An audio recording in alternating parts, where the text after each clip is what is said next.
thought, and I'll promise to keep that brief. It's a story of a man who went into a certain train every day in New York on his way to work. But one of his friends was critically ill, and rather than enter into that train, he got onto another one going in the opposite direction. And in the middle of the day on the Brooklyn subway, he took another train to go back to work. He'd never been on that train at that hour of the day ever. And as he got into the train, it was very crowded because it was lunch hour, and he didn't know if he would get any room, but he had to make it to work. And as he squeezed himself in, one man sitting there suddenly realized this was his stop, and he jumped out and took off. And so this man, by the name of Marcel Sternberger, who writes the story, plunked himself into that one spot. But he said the man sitting next to me was very inconsiderate. He was reading a newspaper like this, arms wide, and he said there was hardly any room. He said, but then I noticed he was reading a Polish newspaper, and I can read Polish, he said. So he started reading with him, and he noticed he was reading the classified ads. So he says to the man, are you looking for a job? He said in Polish, and he looked at him, he said, no, I'm not. He said, but I see you're reading classified ads. He said, actually, I'm looking for my wife. He said, oh, you're looking for a wife in a newspaper? He said, no. He said, my name is Bela Paskin. I lived in Debrecen in Hungary during the war when I was taken away to the Soviet Union to bury the dead. And when I went there, by the time I came back, the Germans had launched their assault, taken most of them in Debrecen into Auschwitz. And by the time I returned, my wife was gone. I didn't know where to find her, but the Allies had come in and delivered and rescued even those from Auschwitz. I was hoping my wife was among them and that somehow she was brought to America. And so I have come to America, and all I'm doing is reading the newspapers every day, placing an ad to see if I could find my wife. And Marcel Sternberger said, what is your wife's name? He said, my wife's name is Maria Paskin.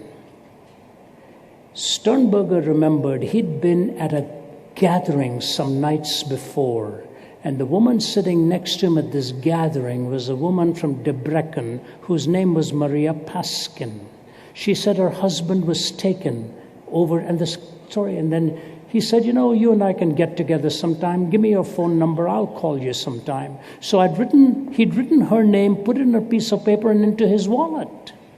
So he covertly takes out the wallet and sees if that piece of paper is still there, and it was.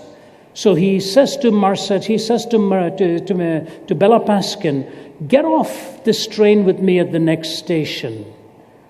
I want to see if I can do something for you. So Sternberger gets off with Bela Paskin, and they go over to a telephone booth, and he tells Bela Paskin, stand a few feet away, please. I need to make a phone call.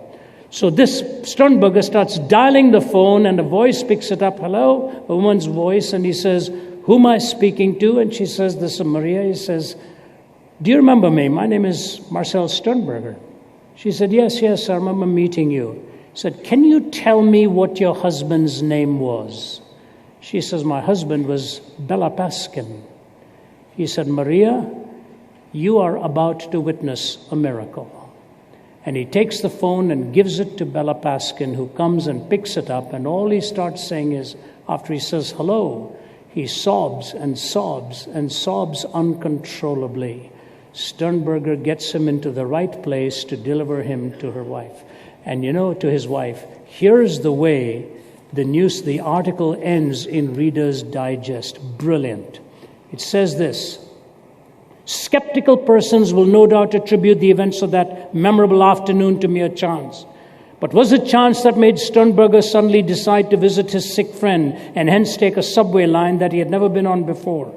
Was it chance that caused the man sitting by the door of the car to rush out just as Sternberger came in? Was it chance that caused Bela Paskin to be sitting beside Sternberger reading, it's not Polish, my mistake, Hungarian, reading a Hungarian newspaper? Was it chance, or did God ride the Brooklyn subway that afternoon? Did God ride the Brooklyn subway that afternoon? So here's this Hungarian couple from Debrecen. He's reading a Hungarian newspaper. Sternberger sits beside him, ultimately bringing husband and wife together, separated for many, many years. Was it chance, or did God ride the Brooklyn subway that afternoon? I have a question for you. Do you think it's chance that has brought you here today? Do you think you're here by accident? Or do you think God has ordered your steps? Maybe you didn't want to come. Some friend just dragged you along. Do you think you came here by accident? I want to tell you, when God intervenes in your life, you will remember and you will say, did you not? Did you not? I came to Christ on a bed of suicide. I'm a Christian philosopher. I engage in argument after argument after argument, hopefully legitimately. But I'll tell you what, the most powerful argument in my own mind is the day I was 17 and for the first time a Bible was read to me and I gave my life to Jesus Christ. I met him in that hospital bed in New Delhi. Some of you may know the name. The name of that man was Fred David. He's director of Delhi Youth for Christ. The only reason